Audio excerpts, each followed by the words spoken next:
What's good? I'm Skip. And I'm DJ. And this is the Cypher. Hip hop, man. I said hip hop.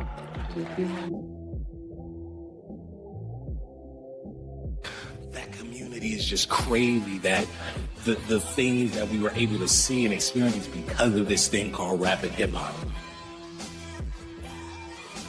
I mean, you take those lyrics and you pull them away from the music and you put them up on the wall, and someone had to look at them, they would say, "This is genius."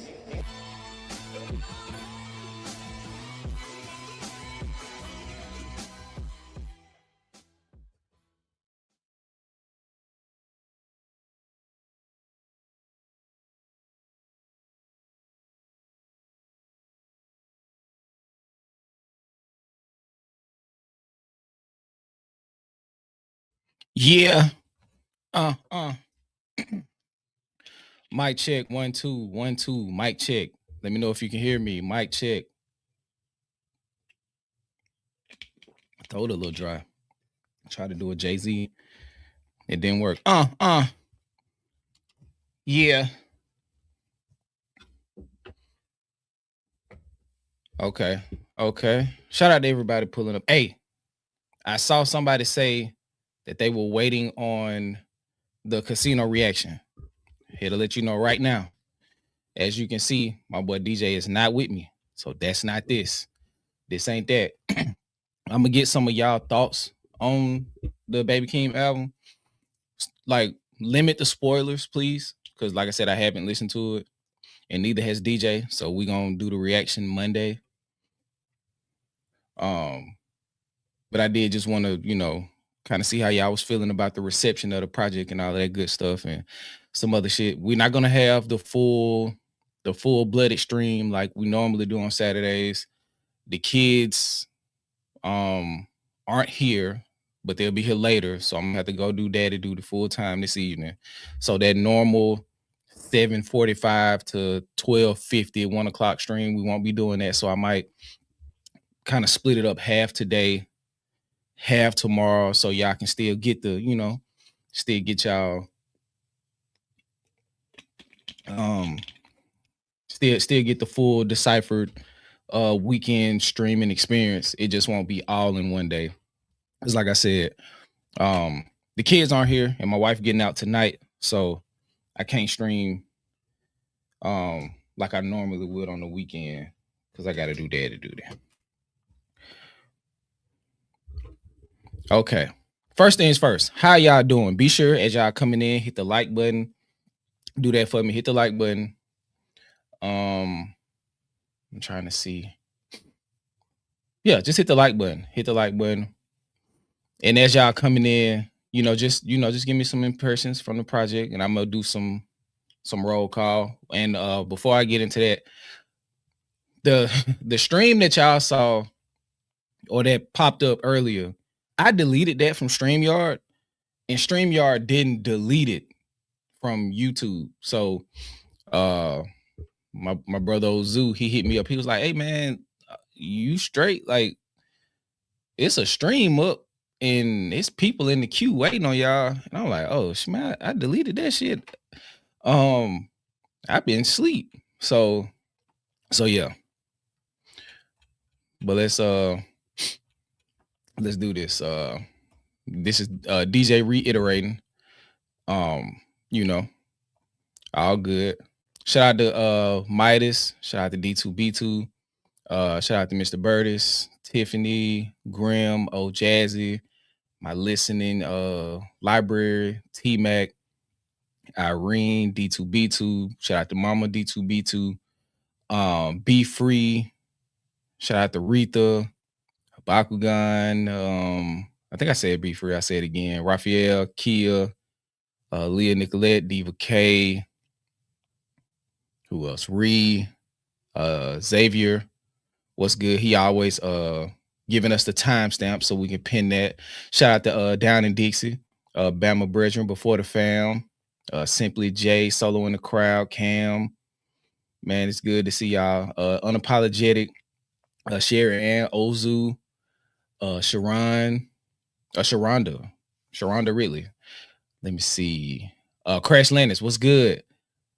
Megatron. Okay, shout out to y'all. Jinxie. Danielle. Tomato mustard. Oh, that's Simbi. Okay, what's good? JP Twilight Starlight, what's good, Moni? Yeah, Moni, I had to take a nap, man. I had worked overtime this morning, so I was like, shit, let me take a little nap.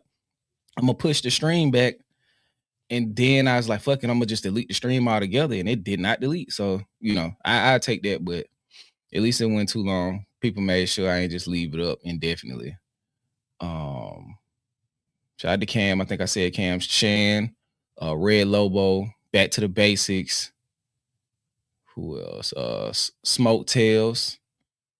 Aswan William. Okay. I can't get this the computer out the way, but let me elevate myself a little bit. Okay. So I'm about to go through and see what y'all thought. See what y'all thought about the Baby Keem album. Because I am curious. Like I said, me and DJ have not listened to it yet. I had to get some dental work done, so I couldn't do a whole bunch of yelling and shit like we normally do. So instead of denying y'all, a full-blooded reaction, I was like, let's just push it back to, my mouth fill up a little bit, and I won't be so worried about projecting. I don't want to, I fuck with y'all, but it ain't worth going back to the dentist. Okay. Down in Dixie said, very diverse sonics. He sounds a lot like someone else on one of those tracks. He's matured vocally and lyrically. Okay. It does have some slaps from Metatron. Before the Fam said, I like 9 out of the 11 songs and liked at least 4 a whole lot. Okay. Back to the Basics said it's a solid 9 to a 9.25. I didn't skip a record. Ooh-wee. JP said it gets better on every listen. The production is top tier. Aswin Williams said fire, 8 out of 10. Raphael, pleasantly surprised. Probably listen to the album at least 15 times. It's Saturday. It's Saturday. You going crazy, but I did hear it's a short listen. So that does make sense. Random.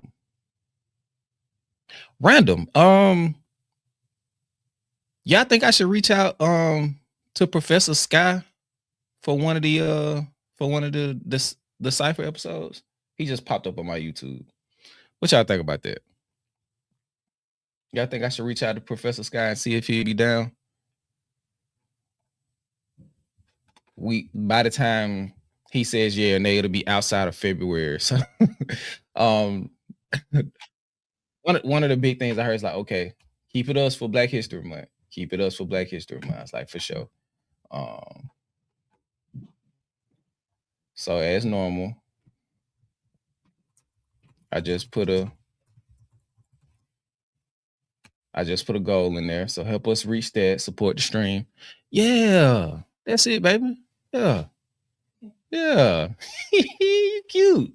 I like that. Yeah, that's good.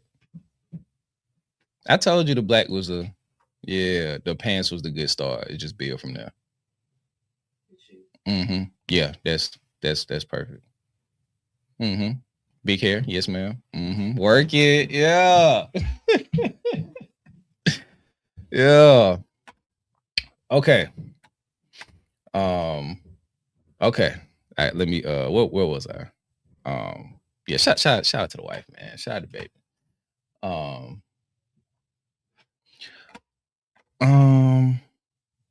Oh yeah, I heard about this song. The Feeling on Your Booty. Yeah.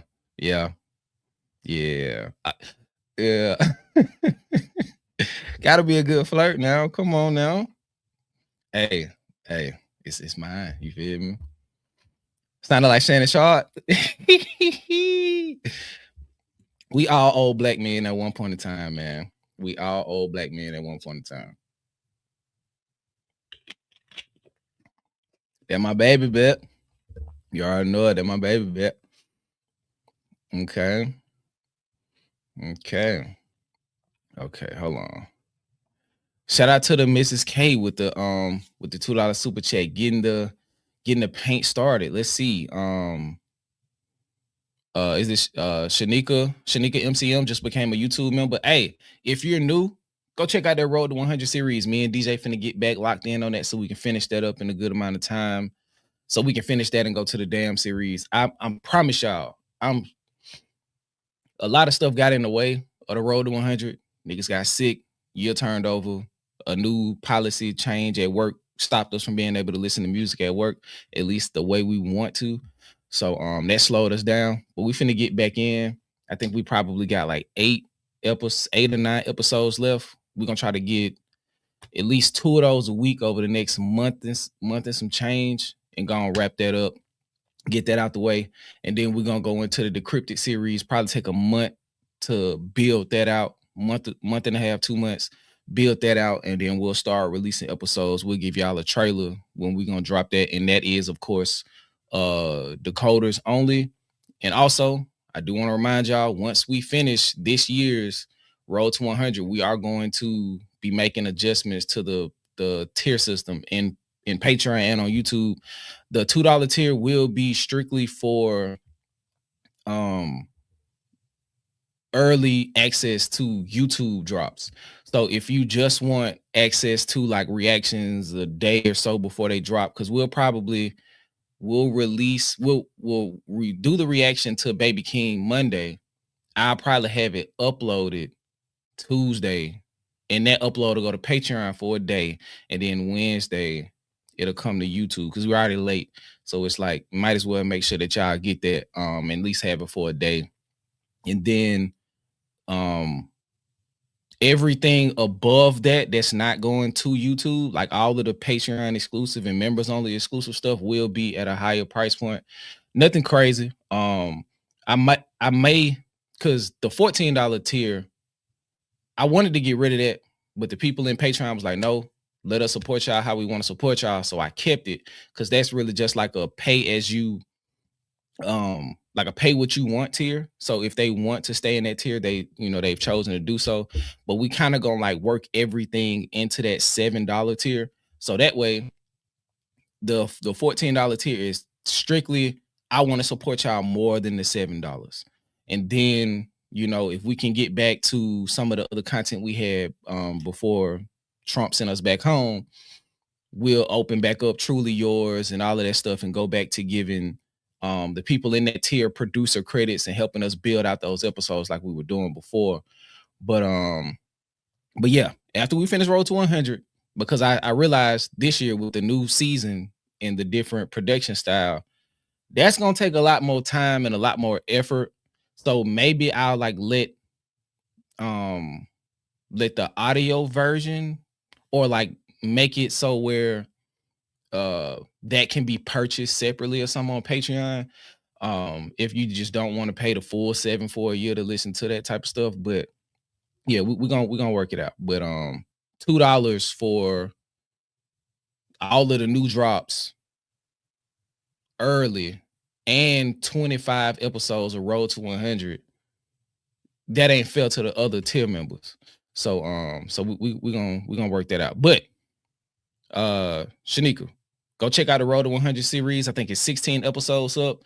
It'll be about 27 in total, I think, including the season finale episodes with our official top 10 and top 25 list.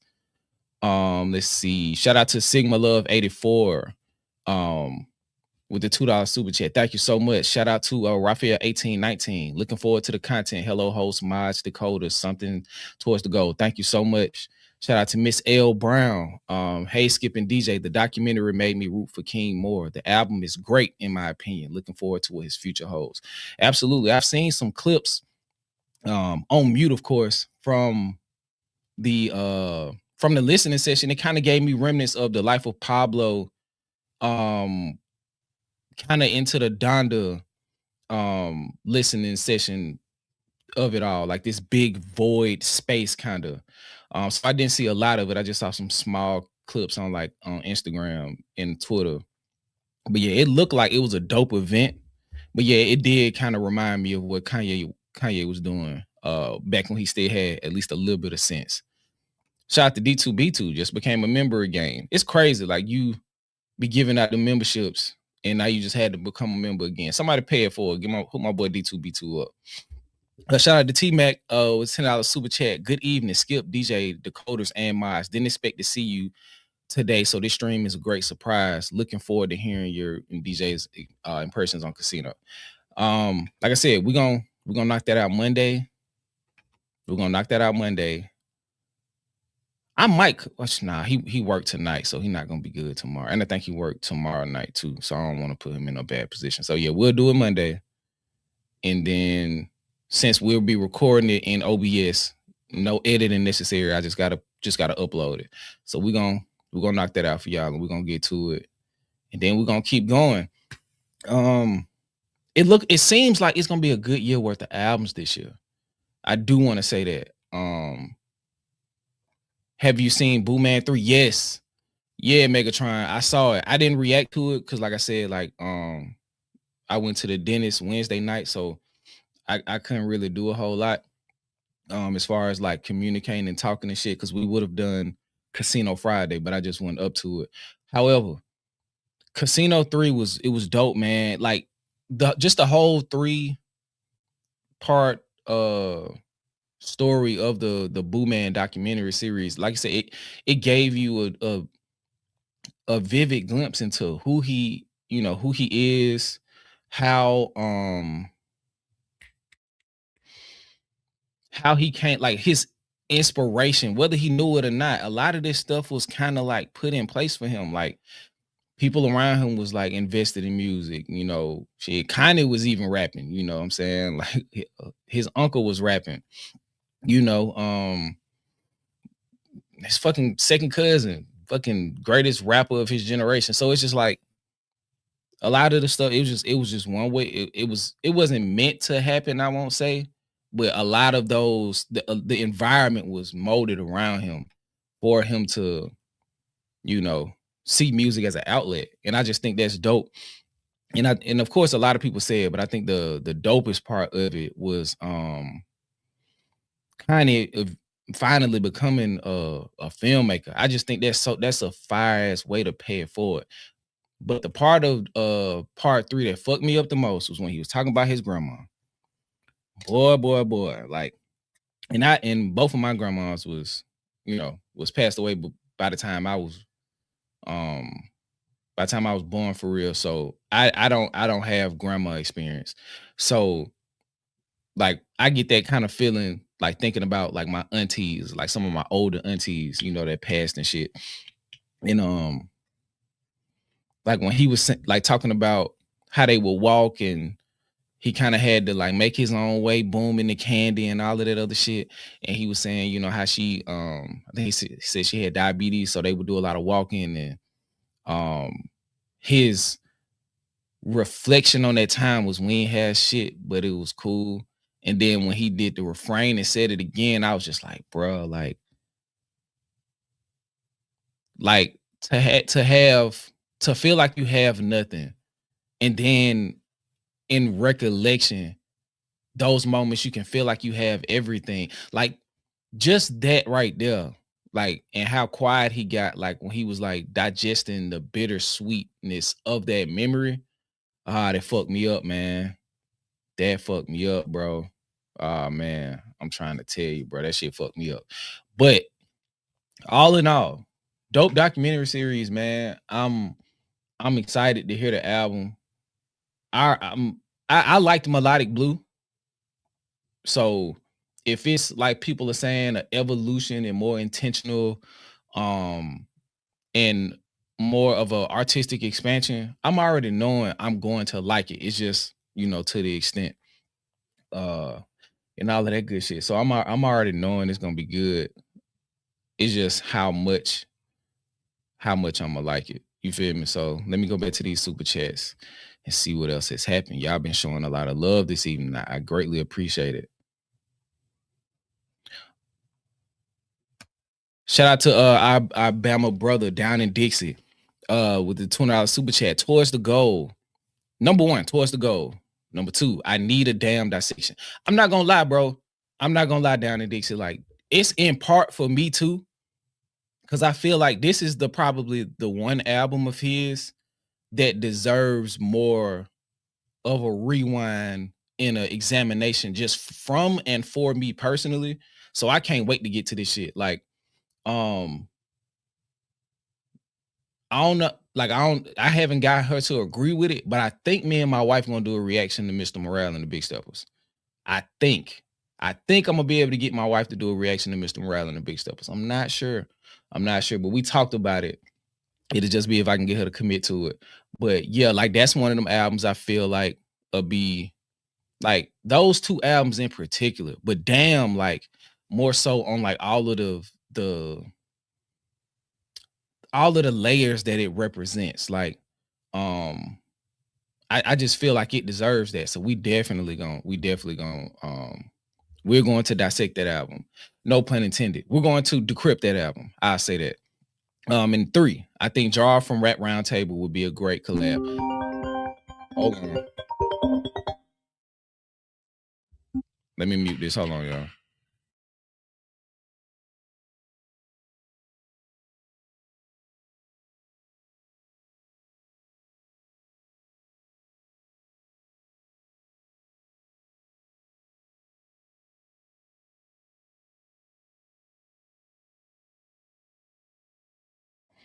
Okay, so definitely gonna be a part 2 tomorrow. I'm gonna probably be able to get an hour and 30, 35. Maybe I may be able to squeeze 2 hours out of the stream. Maybe. My sister finna bring the kids and she 30 minutes out. But I'm gonna give y'all as much as I can before my wife make me get off. But yeah, I like Jar from Rap Roundtable. I ain't gonna lie. I'm thinking about I might see if we can get Macito when Iceman drop. Cause he seems to be like one of the Drake fans that we can have a discussion with where it's not gonna be a Kendrick fan group versus a Drake fan, and we're gonna, it's like, nah, bro, we just want to talk music, bro. So I fuck with him, and they have great hip hop minds on that show. They definitely New York first. They definitely New York first for sure. They definitely New York first, but overall, I fuck with they mind in the hip hop space. Sincere be going crazy. I fuck with him for real. Shout out to Twilight Starlight with the 100. Is this Swedish? I'm gonna get it right. I'm going to get it right. I think that's Swedish. Let me make sure. Yeah, I got it with the Swedish krona. Hadn't really listened to Keem before, so went in with some apprehension that it might not be for me, but it was really good. Production reels you into his story. I can see that.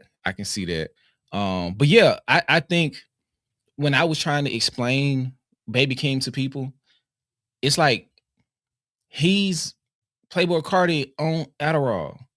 Like all of that, like unfocused, over the top, just chaotic shit that Playboy Cardi do. Baby Keem found a way. What's up? Yeah. She said she finna bring him. She finna bring him. Okay, she on one now. Yeah. Well, she hadn't left yet, but yeah. Okay. But Baby Keem has found a much more focused way to create those sounds and get that energy off. I call his music, some of it, sophisticated rage music. So yeah, I could see how that wouldn't be for a lot of traditional quote unquote hip hop fans starting off, but like, yeah, I fuck with Baby Keem a lot. I thought Melodic Blue was dope. I thought it showcased a lot of potential. I thought that that album was very ambitious. I thought one of my thoughts was, I was like, it was maybe a little bit too ambitious for where he was in his career. I feel like if he remade Melodic Blue at this stage in his career, that might be a classic album. I just think I think some of the instrumentation and shit might have just been just a little bit he was punching a little bit he was punching up weight class wise, but very ambitious, good production, good soundscape. I really like Baby Keem. Shout out to D2B2 with the $20 super chat. Shout out to Skip, DJ, the mods, the decoders, and the chat. Hashtag hip hop lives, so you know it. Shout out to Solo in the crowd, $2 super chat. Salute. Thank you. Shout out to Twin Folk, $25 ball. Me and wifey out and about, but saw y'all was live. So I had to drop in to show love. We'll catch y'all on the replay. P.S. F. Jermaine Cole and his starving artist cosplay. Keem got the best rap album of 2026 so far. Hip hop lives here. Hey y'all, I'm gonna say ASAP Rocky dropped an impeccable album to start the year. Don't Be Dumb is a great album. I don't know what this baby Keem sound like, but that ASAP Rocky was hard. So at least for my listening ear, Keem got some competition with that. Shout out to Cam, $2 super chat. I've been saying Mr. Morale and the Big Steppers might be his best work. It's some beautiful music in there. There's some beautiful rapping in there. It's a beautiful story he's telling. It's powerful. It's the culmination of, you can almost, like when me and DJ did our album review on Mr. Morale, and that was one of our earlier ones. So I just think we didn't have a formula all the way ready. I do think it was good. Of course now it would be better, but we felt a lot of finality in that album. It was like, bro, if Kendrick stops after Mr. Morale and the Big Steppers, I won't be mad. Like that album felt like it had honest and true finality in both his transition into a more healed version of himself, but also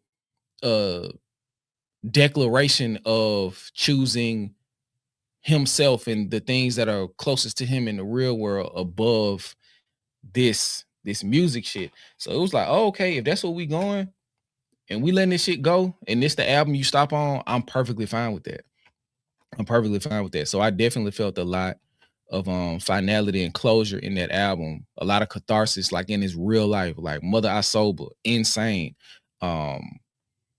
What's the name of the title track? Mr. Morale. I think that's the name of that song. Yeah, I think it's Mr. Morale. But yeah, let me pull it up. I might be tweaking. Hold on. I got a new temperature, sharper than multiple swords in the faith. I believe. I think about boom, boom. Yeah, Mr. Morale. So yeah, I thought that was I thought that was crazy. So it was some great rapping on the album. Like I say all the time, the first 4 songs just starting off, United in Grief, N95, Worldwide Steppers, Father Time, shit, Die Hard. It's some great rapping on this album, bro. Count Me Out, Crown, Savior, Mr. Morale, Mother I Sober. It's some fantastic fucking rapping on the album. And in some spaces, it's some of the best rapping in his career. So yeah, that album, it has yet to get the respect it truly deserves. It's getting more respect as time goes by. It's definitely top 2 double albums post 2010. Definitely. I think Big Crit Forever Is a Mighty Long Time and Mr. Morale is right there. I got to listen to that second half of Forever Is a Mighty Long Time again. But the first half was so strong, it had you like, shit, you know, this might be a classic double album. But yeah. Shout out to Back to the Basics, $10 super chat. Thank you so much. I love it when people reach their goals. Peace and blessings. Yeah, thank you so much. I love it too, man. I love it too.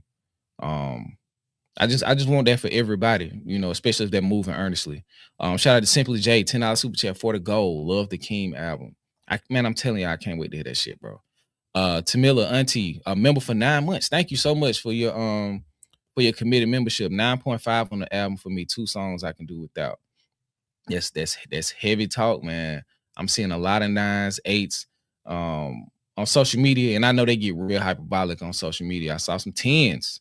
You know what I'm saying? I heard some shit garbage, you know what I'm saying? So it'll just be it's gonna be great to listen to it and get that for myself. Shout out to Raphael 1819. Skip, you'll get a bit emotional when listening to a couple tracks. Man, y'all don't need to see me crying no more, bro.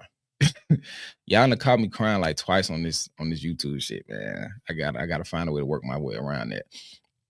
T-Mac said Jarv would be a great collab. He would bring that sassy New York curmudgeon energy. That would be fire. I like him, man. I honestly do. I do fuck with him, man. P. Crowley said, if you like Melodic Blue, this might have that To Pimp a Butterfly effect on you. I thought To Pimp a Butterfly was a breathtaking masterpiece of art. First listen. First listen. So I don't know. I legit, like when I finished, when he said Pac for the third or fourth time and the album cut off, I was literally like, I was like, bro, what is going on, bro? Like, this is a real deal classic. This is I'm witnessing something I've never witnessed musically before. And not to say that it didn't exist. I don't want nobody to clip that up and be like, damn, you acting like. But in my young music listening experience, because I didn't really like get into like a vast array of music. Of course, for a lot of people, that was like the streaming era because I was young.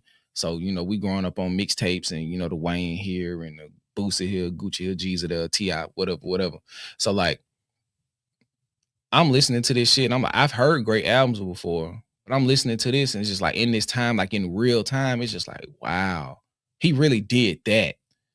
You feel what I'm saying? And I think from that moment, like in hindsight, I feel like that was the defining moment where nobody could match him artistically going forward. Like, and he had already been showing how elite he was just as a rapper and MC. But like once To Pimp a Butterfly ended, once I finished that runtime, something in me knew that nobody would be better than him in his generation. And that he was truly a generational artist, all-time talent. All he had to do was keep going. So if I don't know, P. Crowley, I don't know. I feel a special way about To Pimp a Butterfly. I think that's his best album. It's one of the best rap albums of the last 25 years for real. Definitely the best rap album since the blog era started. All rap albums included. Even Dark Twisted Fantasy. Because I feel like Dark Twisted Fantasy, for all of its beautiful production and great song building, the content leaves a bit to be desired. Shout out to Saggy Lennox. Casino was better than Melodic Blue. I'm sorry. That ain't nothing to be sorry about. That ain't nothing to be sorry about at all. Mrs. Skip reacting to Mr. Morale and the Big Steppers. Yeah. I'm a ask her. I think we're gonna do that though. Shout out to my auntie. I did the listening party. It was awesome. Casino 9.5 for me. Sex Appeal and Dramatic Girl was okay, but the rest of the album I loved. Gotcha. I think I already watched that one. Iceman ain't never dropping. It's gonna drop. It's gonna drop. It's definitely gonna drop. He got to do something now. Too many people coming out. Too many people are releasing. Let me see. I smell something. Oh, Worldwide Steppers that's like I said, that's some of his best rapping, bro. Like, that is some of his best rapping. Like, I love how lyricism and rhyme patterns and shit didn't become a thing in like hip hop discourse until like 2023. I love it. I absolutely love it. Like that is some of the craziest shit in the world to me. Side note, completely unrelated. I watched our Jid reaction today. On some humbug shit. Man, that's a good ass album. I don't want to go into the depth about it, but that's a good ass fucking album, bro. It's a good ass album. It's a good ass fucking album. That's all I wanted to say on that for real. Oh, we're about to do that. It's not Double XL, it's Rap Radar. And I want to talk about the separation, not Rap Radar, but On the Radar. As a matter of fact, we're about to get into that. We're about to get into that. As a matter of fact, we're about to get into that. The Prototype 888. Wale still has the best rap album to me right now. 0 skips. I'm still digesting Cole so far. It's great. Shout out to the Prototype with the $5 super chat. Hold on, when did Wale come out? Wale came out last year, right? at the top of 2025, like October, November, some shit. I gotta do that. I gotta do that. I have to listen to that album. I have not got a chance to listen to it. So I gotta get on that. I was waiting for a reaction, but the reaction never happened. So I gotta do that. But the Cole album, it has good moments, it has great moments, it has bad moments, and it has a couple of atrocious moments. I feel like that's just a quintessential J. Cole album. So I think if you like Forest Hills Drive, or if you love Forest Hills Drive, you're gonna love the Fall Off. But if you got gripes with the Fall Off and Forest Hills Drive, you're going to dislike them and like them for the same reasons. I think that's why I'm at with it. If you don't like the shit, not if you don't like it, but if you love Forest Hills Drive, you're going to love the Fall Off. At least I think so. And if you got reservations about the Fall Off, like I do, a lot of those things that you have reservations about pop back up on the Fall Off. So I'm kind of just in that same space with them. Like I think they both like 7.5 out of 10 albums. I think they have dope ass moments. I think like 03 Adolescence and a song like Safety, outside of the D and the Booty type, like those are great records. I think Poor Thing, dope record. I still don't like the Let Out. A couple pieces of it is cool. I think my issue with him completing a creative thought, that's still rearing its ugly head on the Fall Off. But yeah, I don't want to get back into that. I did a full review of it on my last on the last stream. But shout out to you, Prototype 888, for the super chat. Thank you so much. Let me see where we at. Okay, shout out to Produced by Dear Valley. This Keem album is beautiful. No Blame tore me to pieces as a child who watched his mother endure things to make sure me and my brother were good. I know I can never repay her, but I try every day. That's the type of shit make you cry, man. That's the type of shit do it right there. Like, I ain't even like have a father figure for real. And like when Malice be like, damn, I had a dad, that shit fucks me up. So sometimes it's just like the energy from the song and like feeling like you can, like they're transmuting that feeling onto you. Like y'all are like experiencing the same thing simultaneously. I'm already knowing. So like with some shit like that, that'll probably be closer to home. Like not the, the more sadder parts of it, like the addiction and all of that stuff. Like I don't have that story, but like just the mom, like trying to make sure that y'all good and like going through it in the process. Yeah, I'm gonna definitely resonate with that. Shout out to P. Crowley with the salute, $2 super chat. Shout out to Diva K, member, $2 super chat. Appreciate the channel towards the goal. Thank y'all so much, man. Let me see what we've been talking about. Oh, let me pull up the favorite song on Casino. Y'all can put that in here. And talk about that. Because I can't really say nothing. Yeah, I didn't survive to Let Out, man. Fuck do you know about my that song is cool. The what's the name? The Villas is hard. With when they interpolate the Elevators with Erykah Badu. I thought that song was dope with the Mobb Deep beat. That song was fire. Did you see the video of J. Cole answering the fans' question about retirement? I got it already loaded up, man. 3-9 intro. It should have been 2 separate songs. It's just a weird transition from one thought to the next. And this shit just does not make sense to me sonically. Like, and then he just hyper rapping about how good of a rapper he is when that song should be a narrative thread taking us to the next song. I just feel like my boy just be rapping. Like some people say rapping about rapping. I think the better terminology for it is rapping for the sake of rapping. It's like when you don't have nothing to talk about on a given song, you just rap sometimes.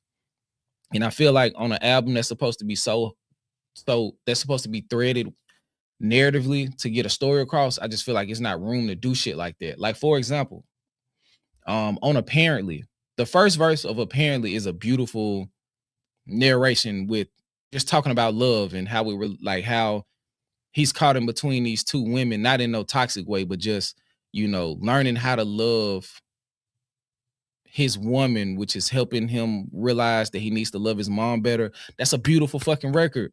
And then you go into the next verse, another day, another rhyme, ho. Another, like, what the fuck? Like, come on, bro. Like, just bring the thought home. And that makes that song so much more, it hits so much more, you know, on a consistency, you know, from a consistency standpoint. It becomes a beautiful piece of art. It turns into another like yours. I mean, another love yours. But you just, you know, you just go crazy. And I'm like, what the fuck? What are you doing? Why did we do that? Shout out to Diva K with $5 super chat. I appreciated Kendrick's vibes on Good Flirts. Let him have fun with it and not try to outshine BK. Enjoy 8 or 9 songs out of the 11. Gotcha. And shout out to T-Mac with a $3 super sticker. Thank you. Okay, shout out to M. Marquise contributing a tithe. On the Keem album, it's a solid 8.5 out of 10. Hip hop is better when 8s sound like this. No Blame is fire. Got you. Yeah, man. We just want strong albums, man. We don't want to be like, okay, it's a 8 for the time period. Like, nah, let that shit be a 8 period. Like, let it be an all-time 8. A shout out to Kia Natural Beauty with $5 super chat for the goal. Okay, so let me pull this shit up so we can progress the stream, because I don't just want to drop out and we haven't talked about nothing. Okay. Somebody brought up XXL unintentionally, and I had this queued up, so I just think that was a perfect segue. Let me blow this up so we can see. I hate that Twitter does this little bit of shit. But speaking of the On the Radar and the marvelous rap cast that they have for this year's Cypher, we might be done with XXL as far as like going there for the source of like the actual rappers, like to hear the actual craft be showcased. If On the Radar can pull this off on a consistent basis, it's a wrap. No pun intended. 15 years ago today, from whenever this was posted, the 2011 XXL freshman class was revealed. Kendrick Lamar, we know what he's done. Mac Miller, rest in peace. Fantastic artist. He has a very underrated and just undermentioned catalog. Mac Miller has a good catalog, man. Just between Swimming Circles and Balloonerism, I haven't heard The Divine Feminine, and I haven't heard watching movies with this sound off. But those last 3, they sad as fuck, but they tough, bro. Meek Mill, at his prime, we know what he was. The Championship album is a fantastic album. Expensive Pain was good. Dreams and Nightmares was cool. The Dream Chasers mixtapes were dope. Big Crit, under different management and labels, or probably just coming out maybe 5 years later, I think we look at Big Crit completely different if Big Crit came out of like 2016, 2017. If we were going into his Forever Is a Mighty Long Time era right now, we would be looking at Big Crit completely different. I just think I think he might have oversaturated his sound too early, and he never progressed from it, like, or progressed the music of it. So now it just kind of seemed like he just treading water for real. YG, good artist. The first 2 albums was hard. He put out an album I think last year or the year before, when that album was dope. Sci High the Prince. If I got time, I'm gonna play his song. He put out a song called No Competition. I don't know if y'all heard it. That record, that No Competition by Sci High the Prince, that shit made me love hip hop again, man. It's just one of them records that's just like, fuck, man. Like, it's so much beauty in this genre, man. Like when a song make me want to rap, that mean it's like touching a part of me of like when I first like them early, like when I really was like in love with it. Like and them songs don't come by all that often, even though I still love the genre. Like that's just a special space when it makes me want to contribute. I wasn't never too big on Lil B, so I can't speak on him. Yellow Wolf, y'all weren't hearing when I was talking about trunk music. So I ain't gonna discuss him. But that trunk music mixtape, that shit was hard. By the time he dropped his first album, it was over with for him. Radioactive was ass. Diggy Simmons. He had a mixtape, I think that was like executive produced by Lupe. That shit was kind of straight. And then he he didn't survive after that. Lil Twist, you know, the list ain't gonna be 100%, but you know, his Wayne imitation is kind of straight, but it's just like we already seen Wayne do this, so you're not gonna break no ground. It's just cool to get the nostalgia bait from it. Shout out to Fred the Godson, rest in peace. Dope rapper, man. Rest in peace to Fred Godson. I think if he was still out, if he was still alive and still releasing music, I think he'd be right. He'd be real comfortable in that like Rock Marcy, Rome streets. He'll be right there. He'll be very comfortable, very, very comfortable. But this is a great class, man. Of course, everybody ain't gonna hit, but that's like 8 out of 11, bro. Hold on, 1, 2, 3, 4, 5, 6, 7, 8, 9, 10, 11. So you take out Lil Twist, Diggy Simmons, Yellow Wolf. Lil B was a cultural phenomenon, so I can't even say that he wasn't good. I just didn't listen to him. So yeah, man, like this was a high, like they held on for like to define an era. So that's a great ass class. And I said it to say, let me see if I can find a roster for this new one.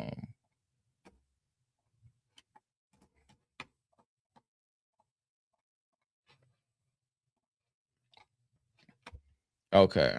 Hopefully they got it. Okay. Thank you. On the radar. Okay. So the order of this cipher and the roster: Marco Plus, Ruben Vincent, Overcast, Marlon Craft, Ben Riley, Suave. I've been telling y'all about him. Nassan, Proof Son. He's dope. He was on Big Sean last album. And I think he got a on the radar or a marathon. He probably got both. He got a freestyle from both. Lareezy, another dope young artist. Ray Vaughn, I already know, you know, what he got going on. Chris Patrick, his like him bursting on the scene from that freestyle he did, I think late last year, and then leading into him releasing a project. I haven't heard the project yet, but he went crazy on that freestyle. And he got a couple of other ones. I think he got one where he's rapping over Phil. Bruh is a dope rapper. I got to see what the music sound like. And I think we're going to play this. We're going to do this Ray Vaughn real quick. And then I'm going to see what the time looking like. I might be able to listen to a couple of these other people. I wish they would have time stamped it. But yeah, man, this is great for hip hop, bro. This roster isn't, they're not trying to project to who's gonna be the biggest artist.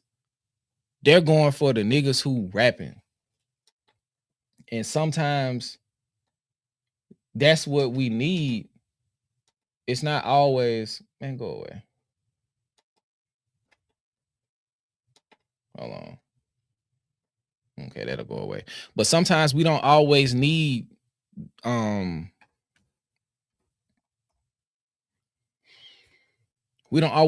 trying to find the next star. Sometimes the next star is just a dope rapper who just hasn't put together all the pieces yet.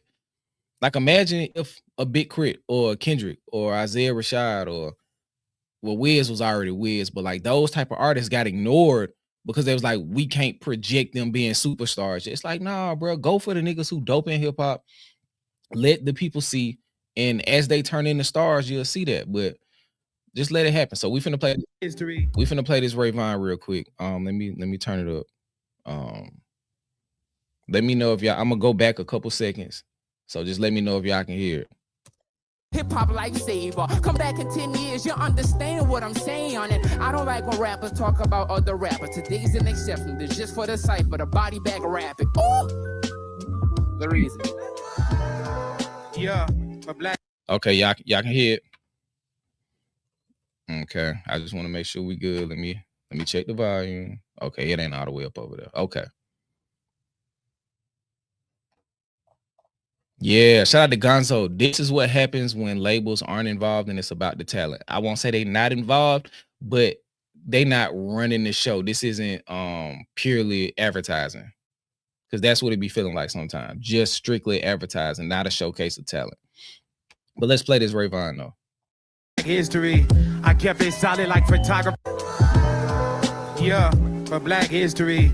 I kept it solid like photographers, protected my image. Turn me into King Kong and watch me stand on the business. See, I don't fold when it's pressure. I was built for the tension, and my ego stay in check, cause my presence expensive. Grew up wearing tensions, decisive. No thinking just violence. They get their apple split like sharing different music devices. We all sinners, so I never understood why they biting. They disrespected me in public, apologizing in private. I do a whole lot of straightening. Might as well put me on that S-girl box. My circle compact, no squares on my chessboard box. Give me a break with the fake roadies from the TikTok shop. Everybody ride with a stick, but I'm the best warlock. Pop, since like 7, I've been carrying weapons, cause stranger things happen. Right after the age of 11, I grew with intention. My weight is respected, my calm is aggressive, my season elected. It's time to sprinkle the message. I kiss my daughters before I leave the crib. I really live a thug life. The flow crack like white girls doing bumps. It's a bug bite. The fake Toy Stories come out whenever they get buzzed. Like I bust down my AP and still screaming fuck ice. I pull up with a Dairy Queen. My life is so a Stephen Keem. Pray that all my sins is clean. God, don't forget a theme. See, when it's over, ain't no time for the vultures. That's why I need an extra time so I can talk to the culture. Look, we stay silent. They constantly disrespect. Them little scary ass white boys should be checked. Let them think they got the juice to their breast. They scared to death. They mock it and play oppressed. Bitch, melanin is a threat. Man, hell no. The culture way too quiet for me. They screaming industry plant, but they let blood on our leaves. We let them talk reckless, cause it ain't one of us on the screen. But disrespect to one of ours, that's a shot at the team. Please, I guess we all just monkeys who making jungle music. White feet on the culture, they emulate the blueprint. Mock the origin, then monetize off the movement. What it sounds like a costume, then they discard the humans. So read the room, cause this shit ain't a typo. They playing with the culture, looking at us our price low. We been through it all, but we gon' be alright though. So fuck y'all, let me talk to the white folks.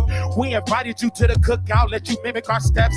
Gave you place in our desk, we let you copy our flesh. We share our style, share a rhythm, let you copy the steps. You ain't good off our season, now you spit on our chefs. Free of speech, don't be free of respect. So if you share the disrespect, then you host the neglect. Nah, we don't need pity, just the boundaries check. The accountability loud when the privilege is death. Yeah. Views were being welcome, we're owning the place. Anyone standing next to dude should be smacked in the face. See, if you profit from us, that means you answer to us. How could you hate us so much? We built the land of the us. Versus a soul thumper, signed a TDE. In these streets, I'm a road runner. Fuck they platforms, I hope the whole thing go under. My brothers got shot, you won't catch me on no jumper. Grind the stream, once you realize the pressure it bring. Nah, take his money from him like you take it from me. Energy off, tell him it ain't easy to read. I'm black is nice, so watch how you speak on our queens. Fist up, walk around like I'm that nigga. I know you hate me, cause my dick way bigger. To all my top dogs, see what showing love do? Stop showing love to people who don't fucking love you. Is my way. Bruh, that's how you seize the fucking moment, bruh. Shit. I think I'm gonna react to this whole thing off this. I need to be able to. Shit, he went crazy. That's how you seize the moment, though. That's how you seize the moment. That's how you address what's going on. I think we're gonna look back on that 3-4 years from now. That's gonna be an impactful moment in the culture as far as this rap shit. That boy snap. That boy snap. Shout out to Vaughn, man. Shout out to Ray fucking Vaughn. That's a fire freestyle or a fire, Cypher entry. That was dope as fuck. Let me see if I can find somebody else. Who after him? Nah, I'm gonna do a separate reaction. That was crazy. Who was after him? Chris Patrick, and Chris Patrick was gonna close it out. Damn, but that shit was crazy. Somebody said Suave had the best Cypher entry. I don't know how to. I mean, not that you can't top that. Hopefully, what's my boy name? Marlo. I think it's Marlo Craft or something. Yeah, Marlon Craft. Doesn't feel a type of way right just speaking fast. It's like shit. Hey, like, bro, this our culture, bro. Like, it ain't like he's saying y'all can't be here. Just respect it. It ain't like he's saying no crazy. It ain't like no white power shit. Like from the perspective of, hey, we don't want y'all here. Y'all genetically inferior. This, that, and the third. He's just saying, hey, like, you're in our space culturally. Just respect it. Stop disrespecting us. Stop disrespecting our women. The Baby King reaction not gonna be live. You want the live to get took down, don't it? That's gonna get it snatched off YouTube, or it's gonna get pulled down. We watched documentary 2 live on stream, and the whole stream got took down. So no, we're not playing with that live reaction. We're not doing that. I tried it with the documentary. We had to create an entirely new stream, lost half the viewership. I'm not doing that. Some people do it and get away with it. I don't want to play like that. We will do a reaction Monday. So y'all will get a reaction. We will premiere it so we can engage with the chat as it's progressing like we normally do. You know, that's how I'm never dropping a reaction without it premiering, because I genuinely like really fuck with the community of it. Like I can assure that it's the best quality possible. We're not gonna experience no lags, no drop-offs due to the internet and all of this other shit. So I can ensure the quality, the visual, all that stuff is good. And then we just come in here and we chop it up in the chat while it's taking place. But yeah, I probably never do that unless we get on Twitch or something. But hell no, YouTube is getting way too tough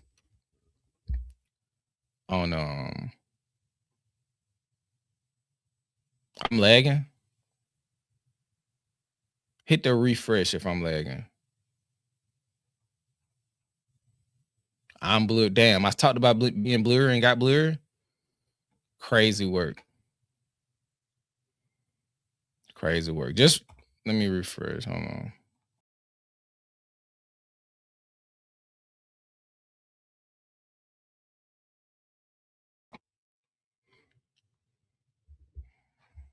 Okay. How are we now? It'll eventually come back. Blurry and a little choppy. It'll come back. YouTube is definitely listening.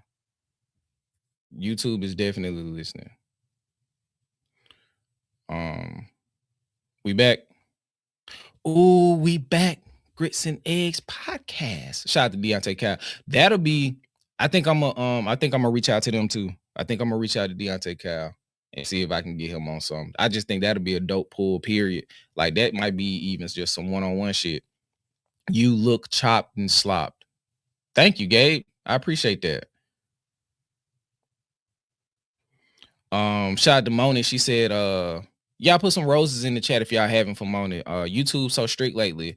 Exactly why I didn't do the live reaction. You have to upload it and hope it goes through, but even the live listening got blocked. Exactly. I don't want to play that game, and I want this shit to live longer. In my experience, like the live may have like a big initial response, but them live reactions don't grow. They don't grow. They have big first days, and then they just die out quicker. Like I want that shit to get maximum. You feel me? I want that shit to get maximum visibility, and whatever that is. If it's just 10,000, I would rather 10 than 3. If it's 100, I would rather be 125. But yeah, I ain't going for that live stream shit. It's just too dangerous to be playing with these folks. I don't want to do that shit. I don't want to do that. We gonna make sure it ain't blurry. YT, oh yeah, sprinkle some blur on this nigga. Exactly. It's crazy how that shit just happened out of nowhere. The people they got little texts and shit that be watching, or little AI algorithms and shit. Shout out to Kalani Films. Is YouTube picking and choosing which streams to take down regarding reacting to releasing live music play? Because there's a ton of videos that's up and they're reacting to casino. If they're live, and that's the thing, like all reactions aren't live. Some people, even if you watch them as a premiere, that don't mean it's live. That just mean we can set it to premiere as if it's a TV show or a regularly, we can release it immediately without the live stream, the chat compatibility. Just drop it regular. We can premiere it and make it feel like a live, even though it's not live. Y'all are watching it live in the community, or we can live stream. So, but sometimes you do feel like they pick and choose. Like I've seen people be like, my video didn't get monetized.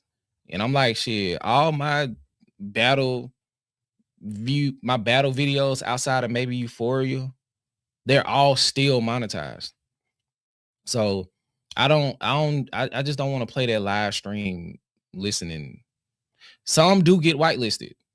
I've been offered whitelisting for music. I just didn't believe in the music that I was offered whitelisting. So that definitely happens. It definitely happens. And this ain't no shade to No Life Shack. If he got the hoodie and J. Cole has now since kind of moved into independence land, I can guarantee you he got whitelisted. Or not guarantee, but it's a high probability he got whitelisted. First of all, he got 5 million subscribers. So he's more important than like 15 We Are the Cyphers. So if you can whitelist one and maximize visibility from like a huge platform like that, you can kind of say fuck the rest of them and let them get it how they live. You don't have to block them, but hey, if it get blocked, make them niggas dispute it.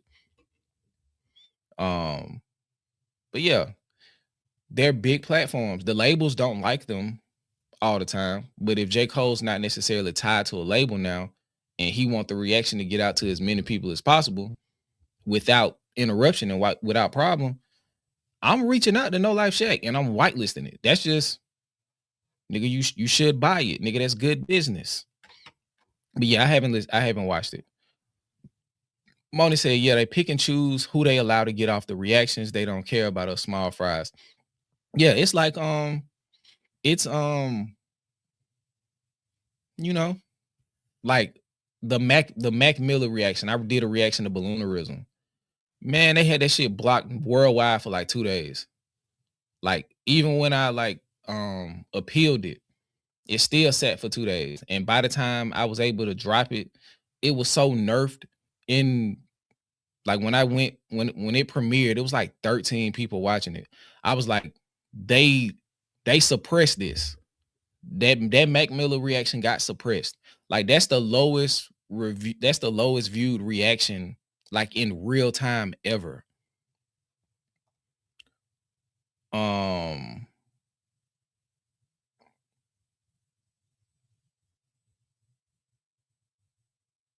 Hey, that's K Huncho. I don't know if I've seen you before. That's strike one though, gang. We not doing none of that. Like we're not gonna do that. You could have got that around. You could have got that out without coming across like that. That's crazy work. That's crazy work. And I'm partial to Isaiah Rashad because I really fuck with him. But the rap with the D on the breath is crazy work. We're not gonna do that. It's crazy work, my good sir. Please don't do that again. Please don't do that again.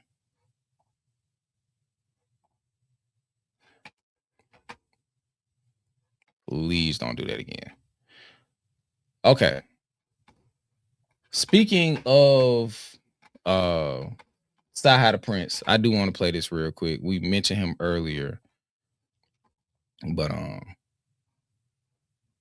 he dropped a song called No Competition, And he said he went live not too long after, I think the day after he dropped this, and he was saying that he dropped this song because he wanted niggas to stop playing. He wanted niggas to shut up. Like, he was hearing all of the narratives online based on, you know, what he said about he tired of the college niggas being the ones who rapping. And it created a lot of conversation online. And somehow it ended up coming back to people trying to, you know, position it as a slight on people like J. Cole. And I don't necessarily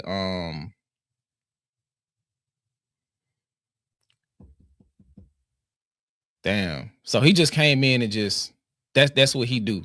That's what K Huncho do. He just come in popping shit like that. That was wildly unnecessary.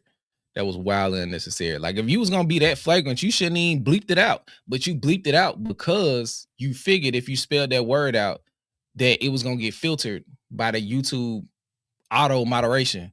So you wanted to get that out so bad, and I hope it was worth it. I hope it was worth it. It makes me wonder what you're doing with, you know, with your spare time. If you just want to jump in people's comments talking about weird shit like that. But yeah, back to the timeout for speaking facts is crazy. It's what you're saying, gang. Like, what is the fact of him doing that? Like, you could have did that a better way. You definitely could have did that a better way. That was insane. So I'm telling you now, I haven't banned you yet. But don't say no shit like that again. If you do, then I'm kicking you out. Because you could have just said maybe people, you know, aren't paying him respect because of what happened in his personal life. But the way you took it was just insane. So you say something like that again, I'm gonna kick you out. Shout out to Richard Paris, 1989, at the Cypher. Once you're done reacting to the Casino album, make sure you check out his live watch party he did. He paused the watch party and had a portion where he spoke on his absence. Worth watching. Bet. I'm gonna definitely do that. Appreciate you, Richard. I appreciate that.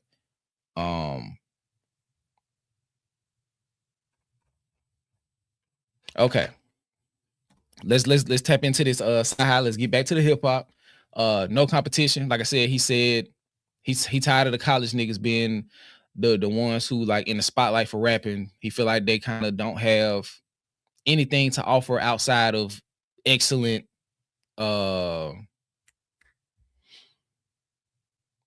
rap skills. So yeah, let's see what he had to say, you know, with all of his experience and his rap skills as well. I'd like to take this chance to apologize. Yeah. Since I got your attention, let's start it at the beginning. Before I met Jimmy Fallon, I had to meet Jimmy Henchman and Minnie Hitman. Before I had any... Can y'all hear that? Let me, before I get too deep into it. Can y'all hear that?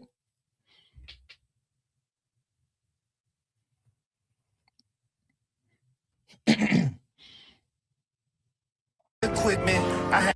Okay, I'm gonna run it back a little bit. Yeah.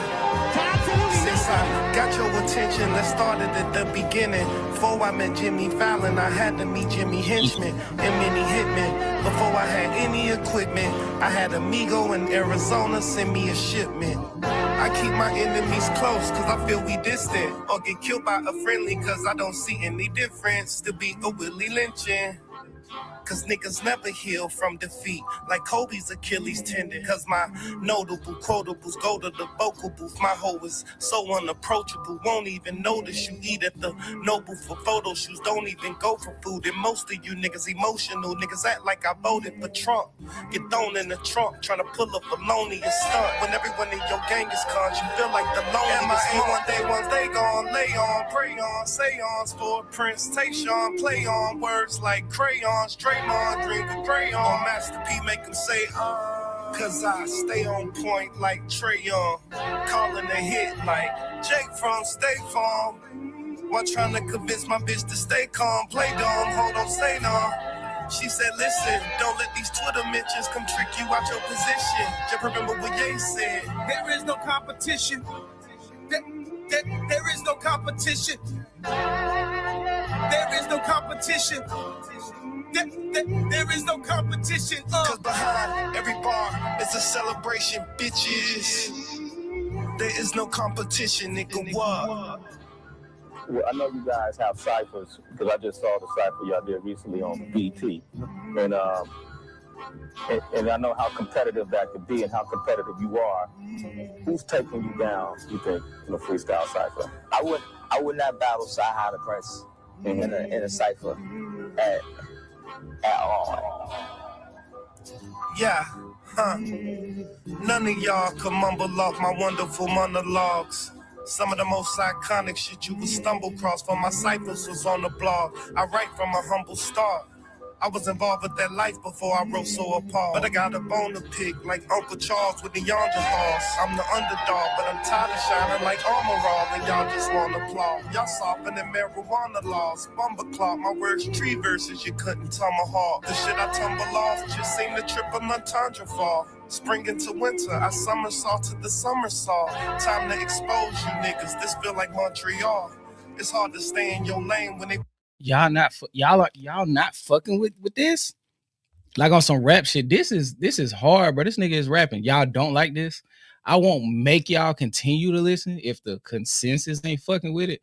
But I'm gonna tell y'all, ain't nothing y'all can say make me not fuck with this. This nigga on this he on this motherfucker rapping. He is on this whole rapping, and the pocket he get in with the it's a few pockets that he get in where he's like he kind of going crazy. Like, so, all right, I'm gonna run it. Playing bumper call, Magnum on my dick. I can't afford to take the condom off. Ain't trying to have no kids. It's already a bunch of y'all. The imitation is flattery. If you asking me, actually hear someone exactly rapping me happily, having me think that I should be rapping. The other half of me is in the captain seat, the chairman. Welcome to Haverty's. Serve your whole fam in the booth. Welcome to Applebee's. Pull your card like who ordered the strawberry daiquiri. Emphatically, the last bitch to get mad at me automatically put on the moving Africans rapidly through Atlanta. I happen to ask her the Wesley Chapel me. That sound like Captain me. How could you try to charge a McAfee? All because she was in the acting with athletes. Last week I decorated the walls with Japanese tapestry. Practice please might be fast, but could never last on the track with me. Contractually, she gon' always come running back to me, cause there is no competition. There is no competition. There is no competition. There is no competition. Cause behind every bar is a celebration, bitches. There is no competition, nigga. What? Yeah, like I feel like the rest of it is Kanye talking, but as far as the music goes, like I feel like that's like very remnant of like 90s. Some of the recreation in like the post-blog era hip-hop, soul sample. I love the DJ Premier-esque type chop that we got going on. Like him rapping, getting into those pockets, telling his, his origin story and all of this shit. That nigga on that motherfucker rapping, bro. As a, like, if we looking for like, okay, is it like a mega dynamic record? Like, can it be played on radio or some shit? No. But like just on some exhibition of rap skills while telling a story, dope sample. The Kanye is this it ain't no competition clip with and then it's spiced with Kanye, the older Kanye, kind of bigging up Sci-Hi in this arrogant Kanye type of way. But like that shit is dope to me, bro. That is a fire, like just rap, like a pure hip hop record. I fuck with that. Would it be a driving force to like define an album? No. But on some rap shit, that's a fire track, bro. I get it. Some people like, we want more dynamism, but like that nigga is on that motherfucker rapping. But I agree, like catalog wise, his song making has been the Achilles heel. Like on No Dope on Sundays, he showcasing raps, but the music ain't really that good. Like he's not too great of a songwriter. But rap wise, he's one of the elites. His freestyles are always fire. And I thought that song was fire. I ain't gonna argue with nobody. I think what I think.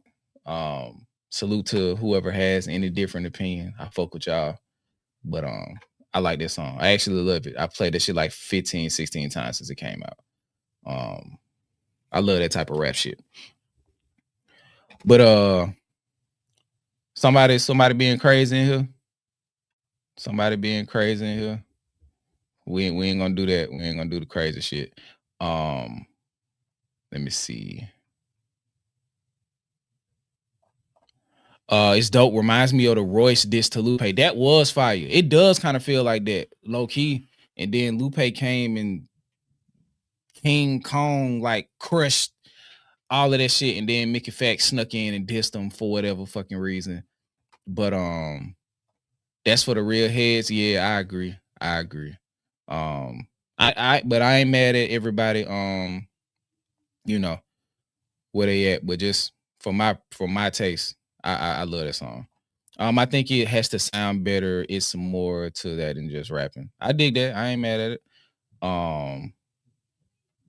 I thought Royce diss was buns. As a diss song, yes. As a rapping exhibition, that shit was elite. But what's my boy name? Lupe. He's not my boy. But Lupe eviscerated Royce in his response. He really killed that man. He killed him bad. Killed him bad. I don't know why Mickey Fax decided to drop a rap song. Well, a diss record. When Lupe had already responded. But hey, whatever. We 116 in. I'm gonna give y'all 30 more minutes. The kids just got here, and then I gotta get in position because my wife gotta leave. But let's play this J. Cole.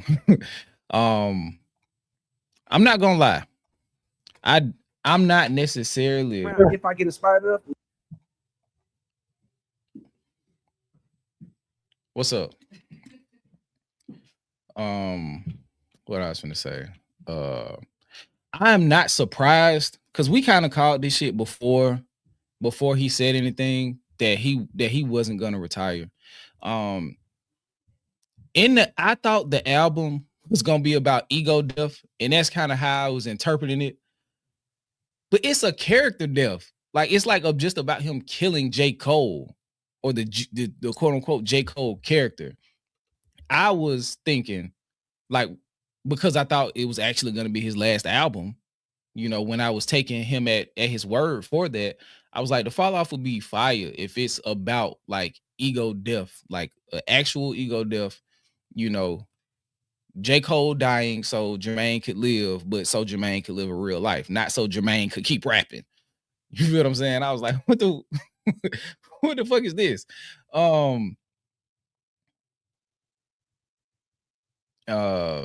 But yeah, I was like, so this is not surprising to me. I posted on Instagram. I was like, J. Cole hit niggas with the biggest finesse playing music since Frank Ocean.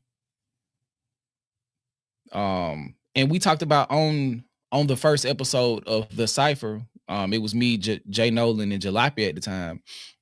It was like the whole outreach thing that J. Cole is doing.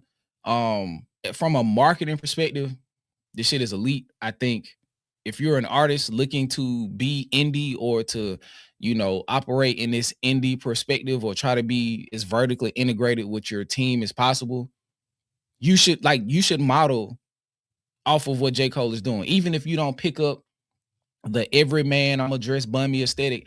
I think him dressing bummy is just a play because he ain't got no fashion sense. I think Eve was like, hey, bro, you ain't got no drip. So let's stop trying to have swag and just lean into the not having drip. So I just think that's one of those things where I was like, okay, let's take a perceived negative and make it a positive, bro. It's a picture I saw today. Is J. Cole standing next to Drake. Bro got on a hoodie that looked like it been washed like 2 or 3 more times, like 2 or 3 more times than it should have been. Some hooping shorts, past the knees and some dunks, some mid-top dunks with no socks on. It's just like, yeah, bro just ain't got no swag. Like J. Cole just don't have no swag. So I think his team was like, hey, just run with that. Just run with it. You ain't got no drip, bro. So just stop trying to do that and just lean into not having drip. Whatever you feel like putting on, we'll try to curate it. As you can see, I think this is an Alexander McQueen hoodie. I could be wrong, but I do see Alexander right here. So this could very well be an Alexander McQueen hoodie. He likes to wear Balenciaga.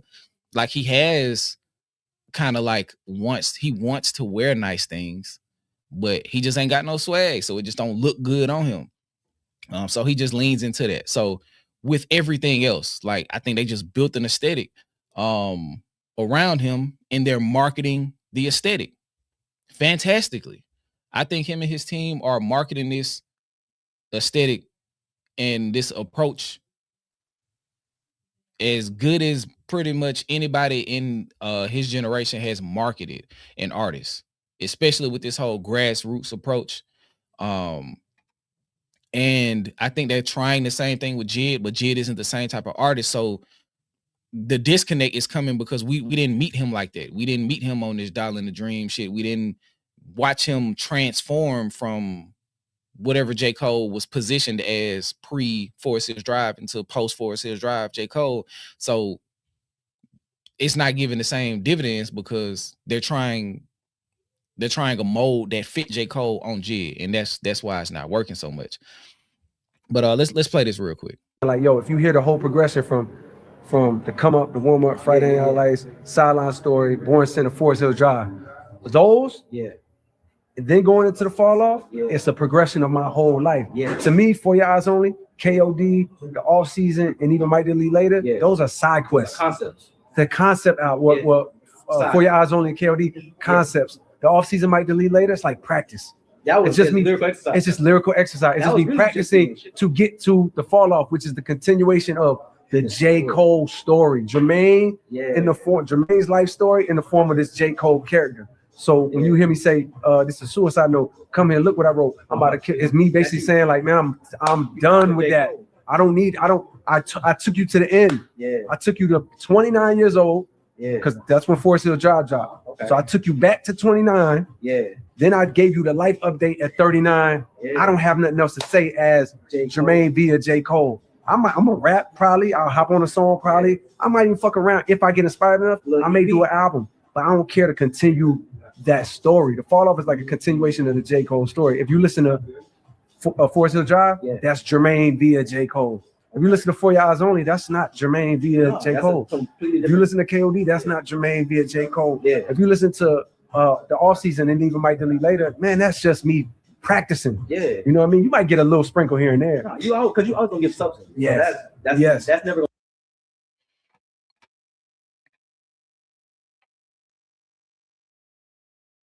Yeah. So basically, because we was kind of like joking, like he might pull some MF Doom type time and like completely restructure like how he's viewed.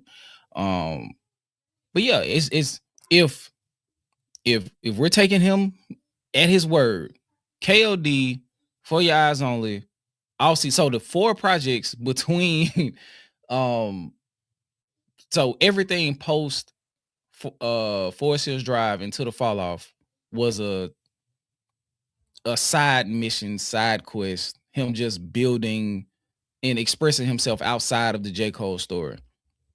On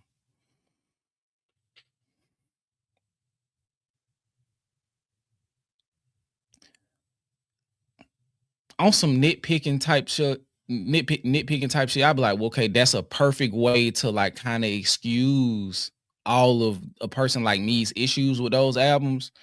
Well, some of the big issues, like thematically, it's like, bro, you talking, where's your perspective in these pieces? But they're not J. Cole, Jermaine Cole character perspective pieces. So, you know, whatever. Like my artistic gripes still remain, but yeah. So if he's coming back now, it seems like we just gonna get more rapperific Cole. We gonna get more stuff in the vein of like an off season or Might Delete Later, maybe Forest Hills Drive. I mean, not Forest Hills Drive. For Your Eyes Only. But I think it'll probably be easier for him to jump into the pocket of like a off season, where he's just rapping for the sake of rapping. Because I feel like that's what he want to do now. He wants to rap for the sake of rapping. And hey, I ain't got no problem with that. Like, it's a whole genre. Like I said, if he like becomes like the king of like what Rome Streets, Rock Marciano, the Griselda Camp, like if he becomes like the king and like showing like the level that particular subsect of the genre can reach, like, hey, I'm finna get on here, give y'all 10 songs and just bar up. I won't have no problem with that, I guess, because at that point, like, that's what's expected in that side of hip hop. Like, we know when Rock Marciano drop a new project, it's kind of just like My Life in Times. Like, it's not like it's not deep perspective wise. It's just, okay, I'm back on some fly shit. I'm gonna explain that. I'm gonna give you the fashion influence, probably tie some wrestling shit in there, some street drug shit. So it'll kind of be that, but just like the J. Cole version. Which I don't have a problem with. The biggest thing was, okay, you did create mass FOMO with the lead in to I might delete later, but the fall off with it being your last project. I think you could have defined that, okay, yeah, this is the last before I, go through a potential transition in my career, this, that, and the third, wrapping up the J. Cole, Jermaine storyline and all this other stuff. But the way that it was presented, this sounded like a retirement album. So there is a subsect of people who feel like, damn, I thought, but he like, nah, it's just a character. Like, what he say? It's a letter that's wrote, like, basically it's a suicide note. I'm finna killing myself, being like killing off the J. Cole character. And then at the end of, I think Ocean Way, like, he cut his head off and then like ran. I was thinking like to his great love, being his wife, and just his life outside of music. But it may just be him feeling freedom from eliminating the J. Cole character. And if so, I can see him dropping seeds of that in Port Antonio. I still don't like that song, but he sprinkled that. He said, basically, y'all released me from the shackles of feeling beholden to the whole big three thing. This is his words, and now I'm finally free. So maybe that was the last thing I was chasing. And since y'all saying that I won't never reach number one in the big three, it's like, okay, I don't have really nothing else to pursue in that space. So maybe I can just create music freely whenever I want to. So, like I said, like on some artistic shit, I don't have no problem with that. I'll still be able to freely critique his music just as I would do anybody, critique it, enjoy it, this, that, and the third. Like I said, I re-listened to our JID reaction today for God Does Like Ugly. Man, that's a great fucking album, bro. That is a great album.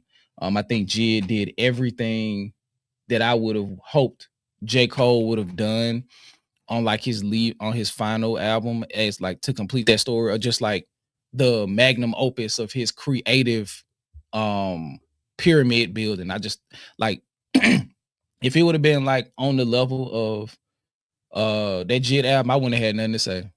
I wouldn't have had nothing to say. I wouldn't have had nothing at all to say. I would have been like, that's beautiful. And I would have turned the camera in the reaction and y'all would have watched me put it on the wall. What's good, Kwani? I hate that you're running towards the back end of the stream, because like I said, I got to cut this one in half. My wife got to go out, get her some free time, and I'm on daddy duty. I'm gonna try to sneak and watch the fight tonight. I might not watch the Ryan Garcia because I don't like him at all. But I think I'm gonna watch the undercard and go on about my business. But but yeah, let me see what y'all saying. Key said, see, I agree, Skip. God Does Like Ugly was a good ass album. JID really had a good album and was under promoted. Yeah, that album is so fucking good, man. Like I was listening to it today. I'm so glad that I put it on the wall. I still got to get my boy Kill to autograph it for me. But yeah, that's a great album. Production wise, the storytelling, the combination of the skill and the creativity in the storytelling, and him just ascending like on so many different levels, even from the Forever Story. I think the Forever Story is his like origin story, but like this album is like the continuation and evolution of him as an artist. It may be like one or two songs in there that I don't necessarily care for. I think I don't really like the K word, but everything else on that album is tough. I also agree. Kayla the Fifth, God Does Like Ugly is better than the Forever Story. Oh, no, you said better than the Fall Off. Yeah, it's definitely better than the Fall Off. I haven't put a rating on God Does Like Ugly, but it's bare minimum 8.5 out of 10. Once you get up in that level, you got to do a little nitpicking so you can like decide where it fits, but it's definitely better than the Fall Off.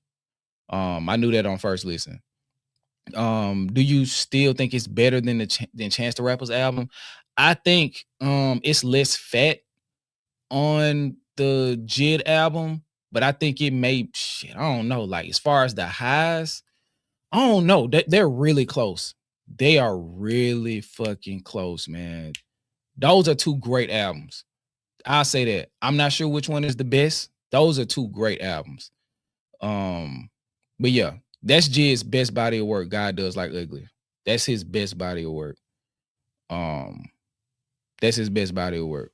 And I ain't gonna lie. I think like album wise, I think the Forever Story and God Does Like Ugly are better than any of J. Cole's albums. I think I can definitively say that.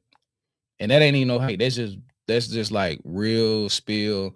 Like as a person who been listening to J. Cole, like fell in love with his artistry or his rap skill on the warm up. Was rocking with him, his whole career, some good, some bad, you know what I'm saying? Going his tours. I think I seen him on tour maybe 3 or 4 times. He came to Birmingham on a For Your Eyes Only tour. Went to go see him intimate. Intimate, like I think it was like 1,000 people outside. It was like at a brewery. Shit was dope as fuck. Went to go see him when he came for KOD. He came to Birmingham. He brought Jaden Smith and Young Thug. So yeah, I've been rocking with J. Cole. However, I can feel how I feel as far as supporting him, but still wish I got better than what he gave. But yeah, I would put the Forever Story and God Does Like Ugly up against any of his albums. But I think out of the mixtape wise, J. Cole has far and above the better mixtapes of the two. Yeah.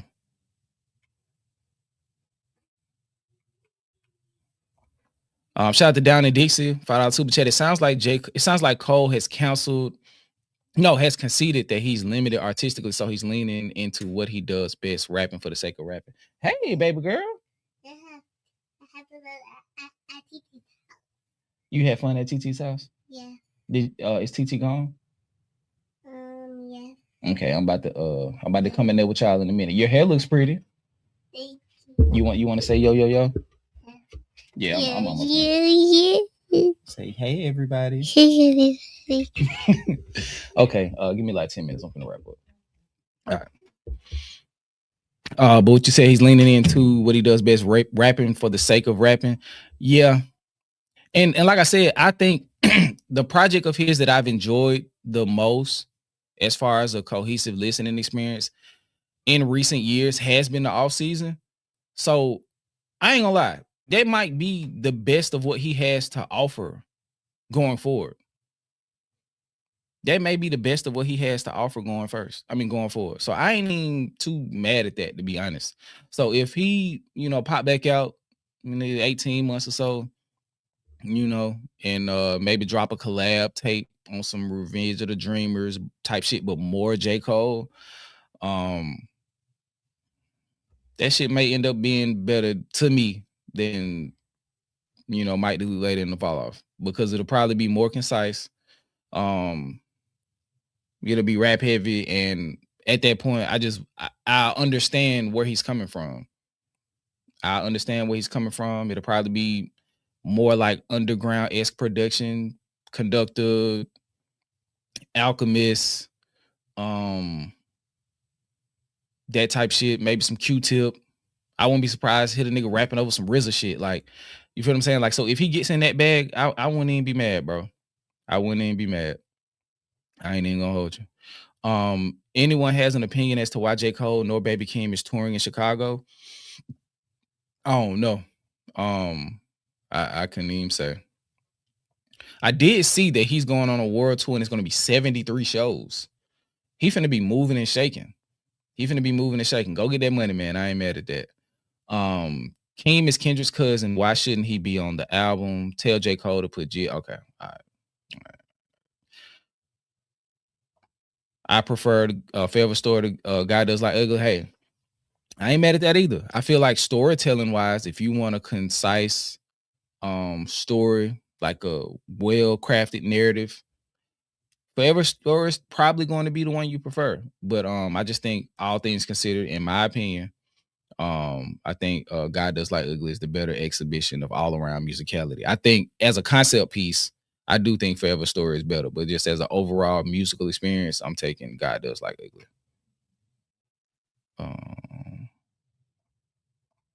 Okay, I'm taking that down. Let me make sure I got all the super chats. Like I said, I got a couple minutes before I gotta get out of here. Okay. Shout out to everybody who's been contributing to the platform. Thank y'all so much, man. I appreciate it. Let me see. Shout out to produced by Diorvelli. Love that this album wasn't dragged out. 37 minutes was solid. Yeah, that's a commute for real. So I'll be able to tap in with it. I can't wait to listen to it, man. So that reaction should be a little bit over an hour. Because generally our reactions have been double the album time. So yeah, that'll probably be a little short and sweet, maybe hour 15 reaction. Y'all can pull up, you know, chop it up and be out of here. Don't take too much of y'all time. And it won't take too long to upload either. Shout out to Dre, my dog, with the $5 super chat. Stop showing love to people who don't effing love you. Facts. Go where you what it say? Go where you appreciate it, not tolerate it. For sure. Shout out to Dre again. $10 super chat. We finna talk about how J. Cole had a time. Did an interview. Got Tennessee State gym keys. Shot a video, and a dope boy Caddick colonized Nashville, sold it to YouTube, but Nashville begging for a tour stop, and we not getting one. I ain't gonna lie, I'm surprised about that. Just even outside of everything that he did in Nashville. Nashville is generally like a big tour stop. Like, if I don't get to Atlanta, I'm going to Nashville. Like, I saw Jay-Z, he went on tour. I think this was the 444 tour or something. Saw him in Nashville. Kanye, when he was doing his legendary rants, when he first started like slipping. I think this was shortly after Kim got robbed in Paris and he was beefing with Jay-Z. I saw him in Nashville. The Damn tour. We saw the Damn tour in Nashville. So yeah, I'm surprised. Like, that's a big market. I'm surprised about just the market, if anything. So that means he must not be, with him doing 73 shows, which is, I understand that that's international too, I think. I know it's worldwide, but I'm not sure if the 73 is the full tour. But yeah, I'm really surprised about him not doing Nashville. Nashville is a big market for artists. I'm surprised about that, because I feel like, yeah, I don't know what the analytics for him look like, but yeah, that's surprising. Shout out to 72 Pass, my good brother, with a $10 super chat. Glasses broke it down on Friday. He pulled a Jay-Z with the retirement to change the narrative post Nas loss. He needed to change the narrative post apology. Glasses pulled his card on this. I gotta watch that, man. Trap be getting on my fucking nerves, man. Trap be getting on my nerves, dog. So he be kind of like ruining my listening experience. But if I can find that clipped up, I'll watch it. But yeah, I mean, I get that. I think everything he did after Might Delete Later including pulling back 7-minute drill was PR work, damage control and persona preservation. So I agree with that. I've been saying that for a long time. I could see where, you know, Corning to fall off the retirement, create FOMO, re-engage how you look at him to turn it into, okay, we gotta appreciate him. We don't know how much longer he gonna be here type shit.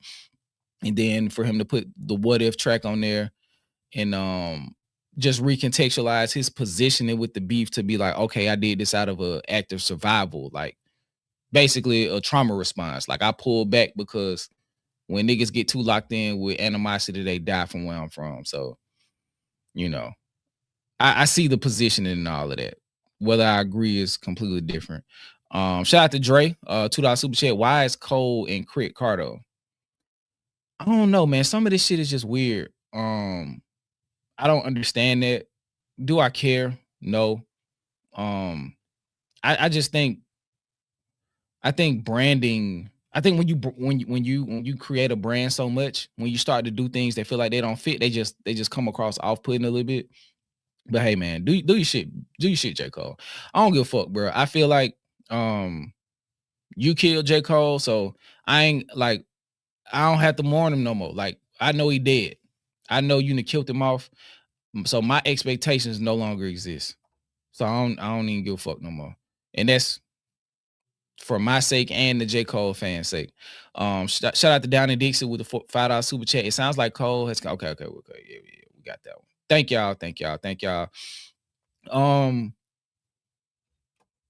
Okay. There is a video that I want to watch, and then we're gonna get out of here. Yeah, so let me play this, and then I'm gonna take like 2 or 3 questions, and then we're gonna get out of here. I saw somebody post this. This is from Jay-Z.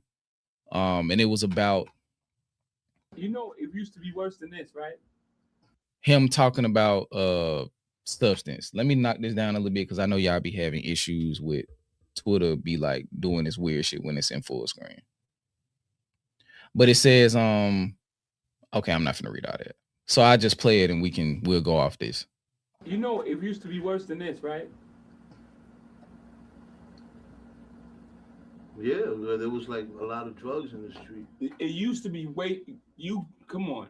It used to be worse than this. Yeah. Right. That's what it takes for people to keep talking out, speaking out. You're not that type of rapper. I still not. For those two lines out of a 60-minute tape, for 30 seconds, I felt like saying something to speak on about what's going on in the hood. Should I not do that? Should I ignore those feelings? You know how we grew up in the 80s and this shit. You know what I mean? Yeah. So the shit you talking is real, and I feel like a lot of the cats who maybe emulate you or the pictures that you present force that shit. Absolutely, because it ain't happening. What about this guy? Him. Him what? What about him? He rapping about shooting, killing people. Yeah, what you think about that? No, that's all right. That's cool. That's what people want to hear. They want to buy it. They want to hear it. They buy it. It's like, truthfully, it's whack. Like, I be feeling that way too. Like, I don't be wanting to do that. But it seems like sometimes that's all niggas want to hear. You get fed up. Like, you got to take the long route. Like, that shit is aggravating. Why would you write a rhyme that you don't want to write? Nah, that's what I'm saying. I'm still trying to find myself to this day, Goo. That shit ain't hard, be the fuck you. I know, but I'm saying, like, to where to put it out to the people, man. That shit's aggravating. And be you, man. Cause them niggas, you like, you see how rappers are now.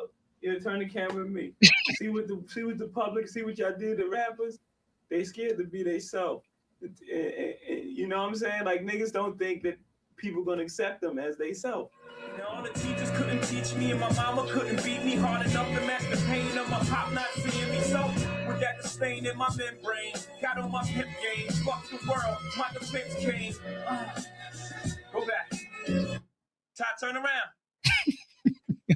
Hey. I turn around. Happy birthday. Thank you. How are you? Hey. We gonna party tonight. Starting from the top. Mike, the top of here, I want you to tell that story about You know, I knew he was gonna be special because 10 pounds, you know that story you told me before. You listen to me? Check that. That's what people don't understand about me. It ain't that I can make so many albums and just keep going. Like, how the fuck you do that? Because it's me. It's really me. Like, I'm just talking what I go through, whatever it is. And be it good, I might say the worst shit in the world, but it's me. True. But then you saying shit that make people in the hood do crime. You're gonna do it because you want to do it, but then you don't help them. Like you saying that you show drugs, that you got a gun, that this, that. My moms are not, yo, nigga, I'm it's all good. Yeah. You know what I'm saying? More so now. You tell them the downfall of whatever's good. Yeah, the evil. The bad side of it. Yeah. It's heaven and then there's hell, niggas. Yeah. One day you cruising in the 7, and the next day your alibis ain't matching up. Bullshit catching up. You hit with the RICO, they repo that vehicle. She was all good just a week ago. About to start snitching, ain't you? Ready to start bitching, ain't you? I forgive you. I forgive you. Hustling just ain't you. Aside from the fast cars, honeys that shake their ass in bars, you know you wouldn't be involved with the underworld dealers, carriers of Mac Millie, East Coast bodyers, West Coast cat pillars, little monkey niggas turn gorillas. These are my rhymes, B. This is my first album.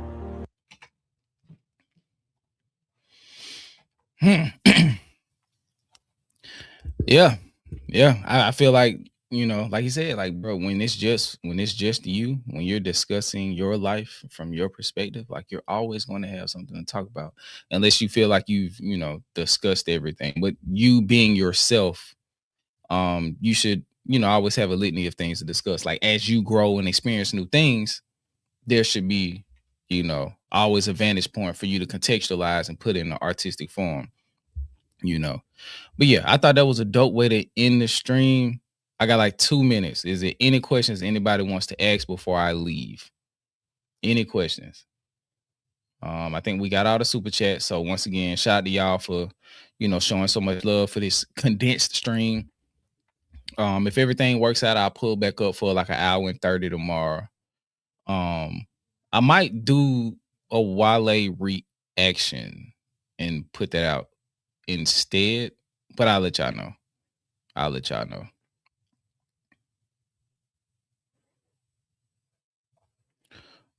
Is this why Cole be so standoffish? Jay-Z be so standoffish with Cole because Cole don't be giving us himself. I'm not. That could be. I just think I think it's rooted in like business wise. I think he just didn't know how to market them, and I think after time, their relationship, it probably never fostered into like this beautiful mentee-mentor relationship, because I think J. Cole got more insulated after Born Center. So I wouldn't be surprised if it just never became what they want, what J. Cole wanted it to be.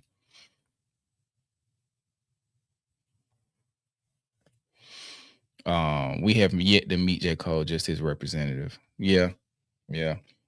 He said on Forest Hills Drive, and I think he meant it. Don't give them too much you. Don't let them take control. One thing you do, don't let them taint your soul. I think he really believes that. Like, I think he probably is practicing a healthy level of disconnection from his fan base via his music. Oh, okay, this is a good question. Yes, sir, I did. I heard it yesterday. That shit was fire. That Jill Scott album is tough. The part that tripped me out was Me For or For Me and Girl Get Up is like literally the same beat from different producers. But yeah, that shit is fire. Jid had a fire verse, Absol had a fire verse. It's beautiful musically, like the black love backdrop to it. That's a dope ass album. I really like that album. Can we find Nike Store Guy? I'm gonna leave that to Jay Nolan. Yeah, I'm gonna leave that to Jay Nolan. I told y'all how much I appreciate what Tierra Whack is as an artist. So to hear her on this, I was like, that's what's up. I really fuck with Tierra Whack. So, and then both of them being from Philadelphia, I thought that was dope. Do you think J. Cole will drop this year? I mean, Jay-Z will drop this year? I doubt it. I doubt it. I think he dropped the what's the name for the 30 year just to be outside a little bit. But yeah, I don't know. The Ab-Soul verse was fire to me. I like what he was talking. I like that esoteric. Like that's vintage Ab-Soul to me. So if you like him from like Control System and that era, I feel like he was on par with that. So I fucked with that. I like that. Jay Nolan definitely gonna find him. But if that's it, thank y'all for tuning into the stream. Apologies for the other stream. I deleted it from stream, y'all. Yada yada yada. If Jay-Z drops an album, I'll be excited to hear it. I'll be curious about his response, just perspective wise on who the fuck is that? Oh, that's pizza. Okay, I gotta go, y'all. Thank y'all for tuning in to another The Cypher stream. Much love to my brother DJ. Shout out to the mods. Shout out to all of y'all. Shout out to the Dakotas, the members. Baby Keem coming Tuesday, maybe even Monday night. To the Dakotas. So if I drop it Monday night, Tuesday night, regular YouTube will get it. So peace and love. I might be back tomorrow. Y'all might get something. Y'all might get the reaction to the Cypher, the full Cypher. Y'all might get a Wale. Unsure. Just be on the lookout. Cut your notifications on. Peace and love to everybody. To all my boxing fans, go catch the fight. All that good stuff to everybody else. I hope y'all have a great evening and a great weekend. And until next time, man, hip hop lives here. Peace.